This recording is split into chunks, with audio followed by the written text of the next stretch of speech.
I swear I only looked away for 30 seconds. 30 seconds, and my life turned into a nightmare I never thought possible. One moment, the conference room hummed with the low murmur of routine Monday chatter. The next, silence sliced through like a blade. Every pair of eyes was fixed on me, as if I just detonated a bomb. And in a way, I had. The company all-hands meeting had been dragging for over an hour when I finally snapped. My boss, Mark, had just taken credit for a project I'd bled over for 6 months. I'd felt the heat rising behind my ears while my colleagues glanced at their phones, clearly bored. Something inside me, something raw and long buried, ignited. Actually, I heard myself say, voice trembling like a live wire, that wasn't Mark's idea, it was mine. And maybe we should talk about what else has been happening around here. 100 heads turned.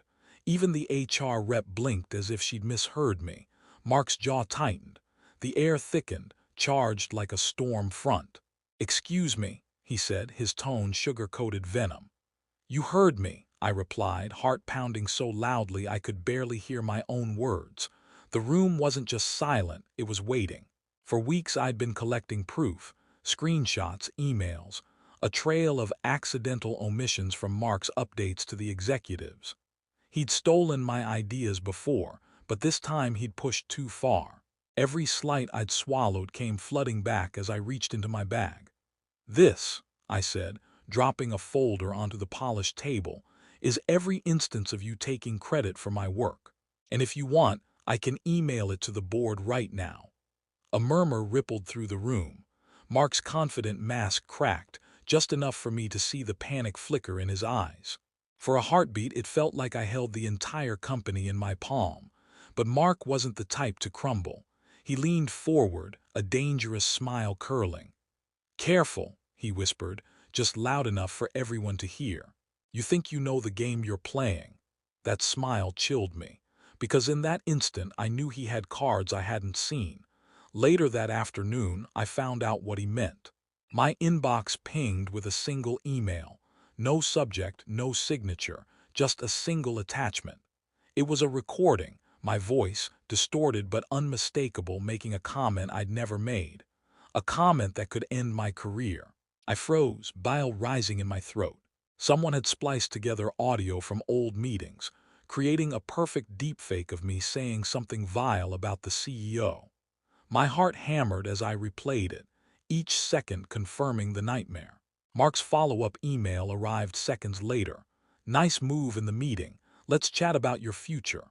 No threats, no explanation, just that. I stared at my screen, every nerve screaming. I'd lit the match, but Mark had brought the gasoline. By the time I reached the elevator, my phone buzzed with another message, this time from an unknown number. "You should have kept quiet." No name, no context. Just those 5 words, glowing on my screen like a curse. I looked around the lobby, suddenly aware of every stranger's eyes, every shadow that stretched across the marble floor. My heart thudded against my ribs as if trying to warn me. Was it Mark? Someone else? How many people knew about the deepfake? At my car, my hands shook so violently I fumbled the keys. For a wild second, I considered driving straight to HR and dumping everything on their desk. But the thought of that recording, of people believing it, stopped me cold. HR wouldn't protect me. They'd protect the company. And Mark knew it. As I pulled into traffic, headlights blurred into streaks of white. My life was unraveling faster than I could grab hold. I kept replaying the meeting in my mind, every word, every glance. Where had it all gone wrong? That night I barely slept. Every time I closed my eyes, I heard the hiss of that email notification, saw Mark's smug half-smile. At 3 a.m., I sat in the dark, scrolling through my phone like a gambler searching for a winning card. The deepfake audio haunted me. How had he even gotten those clips? I'd always been careful, never overshared, never gossiped. My private life was a fortress, or so I'd believed. By dawn, I'd made a decision. I wasn't going to play defense. If Mark wanted a war, I'd give him one. But to fight him, I needed leverage. Something he couldn't bury. I opened a blank document and began writing everything: dates, times, conversations, screenshots. If I went down, I'd take his entire kingdom with me. The sun was rising when I finally stopped typing. My hands ached, my eyes burned, but for the first time all night I felt something like clarity. The next morning Mark called a casual check-in. I could almost hear the smirk through the phone. "Let's meet in my office," he said. "I think we can come to an understanding." I walked into his corner office at exactly 10 a.m., my pulse racing. The blinds were half-drawn, slicing sunlight into sharp lines across the carpet. Mark stood by the window, coffee in hand, the picture of corporate ease. "You made quite the scene yesterday," he began, turning slowly. "I admire your spirit, but we both know this could get messy. And messy doesn't help either of us." He gestured for me to sit. I stayed standing. "You fabricated evidence against me," I said, my voice low and steady. "That recording is fake and you know it." Mark's smile didn't falter. "Fake," he repeated softly. "That's a strong word. But tell me, do you really think anyone will bother to check?" The audacity of his words sent a chill crawling up my spine. He wasn't even trying to hide the threat. Mark leaned back against the desk, arms folded, as though we were discussing the weather and not my professional execution. "I could ruin you," he said, his voice almost tender. "But I don't want to. All I need is for you to keep quiet about everything. You get your paycheck, your promotion next quarter, and we both pretend yesterday never happened." His casual confidence twisted my stomach. For a heartbeat, I imagined accepting. My life could slip back into its safe, predictable rhythm. But then I saw the folder I'd dropped in that meeting, the evidence of 6 months of stolen work, 6 months of being invisible. I shook my head slowly. "No, you don't get to buy my silence." The flicker of irritation in his eyes was instant. For the first time, Mark looked like a man whose plan had just been dented. I left his office before he could reply. Every step down the hallway felt like walking through molasses. Colleagues pretended not to stare, but their whispers trailed after me like smoke. At my desk, I opened my email. I attached the entire dossier, every stolen idea, every damning screenshot, and addressed it to the board of directors. My finger hovered over send. That's when the second email arrived. No subject. One line of text: "Check your front door." My stomach lurched. I glanced around, no one seemed to notice. Heart pounding, I locked my screen and bolted for the parking lot. The drive home blurred. My neighborhood, usually so familiar, suddenly felt foreign, each parked car a potential threat, each drawn curtain a pair of watching eyes. There on my doorstep lay a plain white envelope. No markings, no return address. Just my name printed in neat block letters. Hands trembling, I tore it open. Inside, a single photograph. It was me taken from across the street, sitting in my living room last night, bathed in the blue glow of my laptop. I stumbled back, the air sucked from my lungs. Someone had been watching. Someone had stood outside my window while I typed, documenting every keystroke of my plan. Beneath the photo, a single message scrawled in red ink. "Still think you can win." The paper slipped from my grasp, fluttering to the porch like a dead leaf. For the first time since this war with Mark began, I wondered if I'd underestimated just how far he was willing to go. I slammed the door and locked every bolt, my breath shallow and ragged. The quiet of the house felt suddenly hostile, each creak of the floorboards a whispered warning. I pulled the curtains tight and pressed my back to the wall, clutching the photo like it might burn through my skin. My first instinct was to call the police, but what would I tell them? A blurry photo and an anonymous email. Mark could claim coincidence, or worse, make it look like I'd staged it myself. The thought made my stomach twist. Instead, I grabbed my laptop and opened a hidden folder, one I'd created years ago when I first suspected Mark's ambition might turn dangerous. Inside were backups. Emails, confidential drafts, even recordings of his late-night rants when he'd thought the office was empty. If Mark wanted a war, he'd get one. But to win, I'd need help, someone I could trust completely. My finger hovered over my contacts list. There was only one person who fit that description, and calling him meant digging up a part of my past I'd tried to bury. Ryan picked up on the second ring. "Wow," he said, his voice equal parts surprise and caution. "Didn't think I'd ever hear from you again." I closed my eyes, guilt stabbing sharper than I expected. Ryan had been my closest friend until I'd cut ties after a fight 2 years ago, an ugly fallout over a startup idea he believed I'd stolen. In truth, Mark had stolen it from me and I'd taken the blame. "I wouldn't call if it wasn't serious," I said, my voice shaking. Ryan was silent for a beat. "This about Mark," the name landed like a hammer. "How do you forget I know how he operates," Ryan said. "Meet me at the old warehouse, midnight." The line went dead. The warehouse hadn't changed, rusted siding, shattered windows, graffiti like scars. Memories of our late-night brainstorms flooded back, bittersweet and raw. Ryan stood by the entrance, hands in pockets, eyes sharp despite the darkness. "You look like hell," he said without greeting. "Feels about right." I handed him the envelope. He studied the photo, jaw tightening. "This is Mark," he said finally. "He's always had a taste for intimidation. But this is new." I opened my laptop and showed him the deepfake audio. His eyebrows shot up. "He's gotten better at covering his tracks." Ryan paced, thinking. "We need to turn his weapons back on him. If he wants to play dirty, we'll make sure the board knows exactly what kind of man he is before he can bury you." I felt the first flicker of hope all week, but Ryan's next words chilled me. "We'll have to bait him into revealing himself, and that means putting you in more danger than you're already in." Ryan's plan was simple in theory but brutal in execution. Lure Mark into a trap using his own greed. We would leak a fabricated proposal to the executive team, an irresistible project Mark couldn't resist claiming as his own.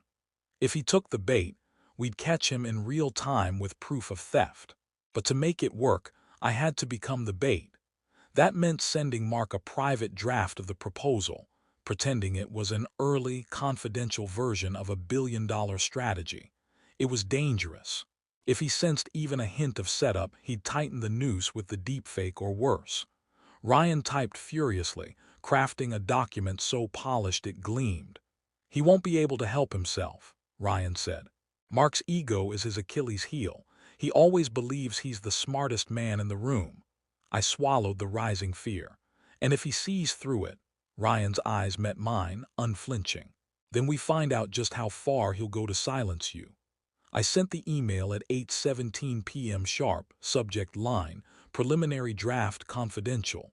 Then I sat back, heart hammering like a trapped bird. Minutes passed. An hour, nothing. The waiting gnawed at my nerves like acid. Each tick of the clock stretched longer, heavier. Finally, at 9:42, my inbox lit up. Mark's name. "Impressive work," the message read. "Let's discuss how to position this to the board. Tomorrow morning, my office." No exclamation marks, no smiley faces, just the quiet efficiency of a man who thought he'd already won. Ryan grinned grimly. He took the bait. Now we make sure he swallows the hook. The next morning felt like stepping onto a stage built over a pit. Mark's office gleamed with its usual sterile perfection. He gestured for me to sit, his grin shark-like. "This is exactly the kind of vision the board loves," he said, tapping the proposal. "I'll present it at Friday's meeting. Naturally, I'll need to polish the language, make it sound more authoritative." I clenched my jaw. "Meaning you'll take credit," he chuckled softly. "Don't be naive. That's how the game is played."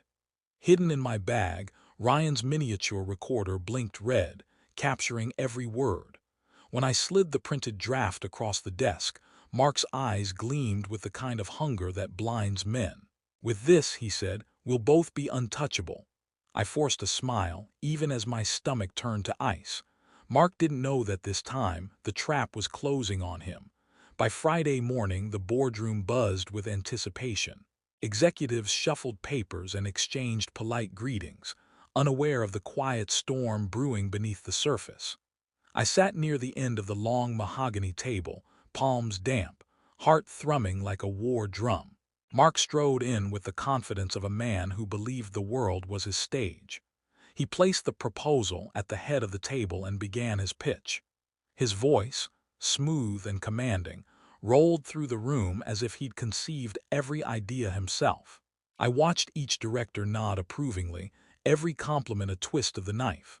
Ryan's recorder lay hidden in my bag, its red light pulsing softly, silent proof of Mark's theft. When Mark reached the final slide, I stood. The room stilled. "Actually," I said, my voice carrying an edge of steel, "there's something the board should hear before we proceed." Mark turned, irritation flashing across his face. "Now's not the time." "It's exactly the time," I cut in. I pressed play on the recorder. Mark's own voice filled the room. Naturally, I'll need to polish the language, make it sound more authoritative. Gasps rippled across the table. Mark froze, color draining from his face. "This recording," I said, holding the device high, "was made during our private meeting. It clearly shows Mark intended to present my work as his own, and this isn't the first time." I slid the thick folder across the table, every email, every stolen idea, every screenshot. The silence was electric, charged with disbelief and dawning realization. The CEO's gaze hardened. "Mark," she said slowly, "do you care to explain this?" Mark opened his mouth, but no words came. His confidence, once his greatest weapon, had deserted him. The meeting ended in chaos. HR representatives whisked Mark away while the board pored over my evidence. The CEO thanked me for my courage, her tone cool but firm, like someone who just discovered rot in the foundation. Ryan met me outside the building, a small, satisfied smile tugging at his lips. "Told you his ego would do the work." But even as relief washed over me, unease lingered. Mark wasn't the type to accept defeat quietly, and when I checked my phone later that night, my unease hardened into dread. A single message waited. No name, no number, just 3 words glowing on the screen: "This isn't over." I stared at the text, a shiver crawling down my spine. Victory tasted bitter when the war might not be finished. For days I lived in a state of cautious triumph. The company announced Mark's resignation, carefully worded to mask the scandal, while whispers of my so-called bravery drifted through every corridor. People I barely knew patted me on the shoulder, their admiration almost uncomfortable. But each night that final text haunted me. "This isn't over." The words burrowed under my skin, replaying every time I shut my eyes. I double-checked locks, scanned alleys, and jumped at every unexpected knock. Ryan tried to reassure me. "He's bluffing. His reputation's ashes. He's got nothing left to fight with." I wanted to believe him. Yet something in Mark's quiet menace, his ability to stay 3 steps ahead, refused to fade. On the 5th night, a soft scraping at my window jolted me upright. My heart leapt. I pulled back the curtain, expecting darkness. Instead, a single sheet of paper clung to the glass, held by a thin strip of tape. I peeled it free with trembling fingers. No message. Just an image. A chessboard mid-game, a single black king toppled onto its side. The symbolism struck hard. Mark's favorite metaphor during strategy sessions had always been chess. "Control the board, control the outcome," he'd say. And now he was telling me, without words, that this was far from checkmate. I backed away from the window, every instinct screaming that the fight wasn't over. Yet a strange calm settled in too, a recognition that I was no longer the pawn. I reached for my phone and typed a single text to Ryan: "Your move." Whatever came next, I wasn't running anymore. Mark had taught me the game. Now I was ready to play it better than he ever could.